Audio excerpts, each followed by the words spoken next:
அஸ்ஸலாமு அலைக்கும் வரஹ்மத்துல்லாஹி வபரகாத்துஹு. அஸ்ஸலாமு அலைக்கும் வரஹ்மத்துல்லாஹி வபரகாத்துஹு. அளவற்ற அருளாளனும் நிகரற்ற அன்புடையோனுமாகிய அல்லாஹ்வின் திருப்பெயரால் துவங்குகிறோம். எல்லா படைப்புகளையும் படைத்து அதை பரிகப்படுத்தும் அல்லாஹ்வுக்கே எல்லா புகழும். இப்பொழுது நம்ம ஒரு குர்ஆன் ஷரீஃப் படிக்கிறோம் மாஷா அல்லாஹ். ஸோ அதை நம்ம அதில் இருக்க நம்மளுக்கு தெரியாத விஷயம் நிறைய இருக்குது. ஸோ அந்த விஷயத்தை அதை கேள்வி பதிலாக நாங்கள் சொல்லலான்னு இருக்கோம்.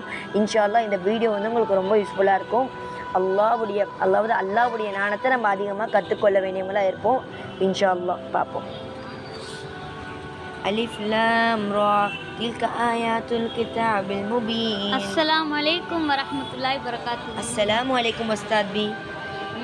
குர்ஆனில் படிக்க ஆர்வம் இருக்குல்ல உங்களுக்கு? ஆமாம் உஸ்தாத் பி. அதில் ஒரு சில கொஷின் கேட்குறேன், நான் கற்றுக்கிட்டலையா? கேள்வி கேட்குறேன், சொல்கிறீங்களா? இன்ஷா. குர்ஆனில் பெரிய சூரா எது? சூரத்துல் பக்ரா. குர்ஆனில் சிறிய சூரா எது? சூரத்துல் கௌசர். முதலில் குர்ஆனில் இறங்கிய ஆயத்து எது? இக்ரா பிஸ்மி ரப்பிகல்லஸீ கலக். குர்ஆனின் முதல் சூரா எது? சூரத்துல் அலக். குர்ஆனில் எத்தனை ஆயத்துக்கள் உள்ளன? 6666. குர்ஆனில் எத்தனை சூரா உள்ளது? 114. மக்காவில் இறங்கிய சூரா எத்தனை? மக்காவில் 86 சூறாக்கள் இறங்கின.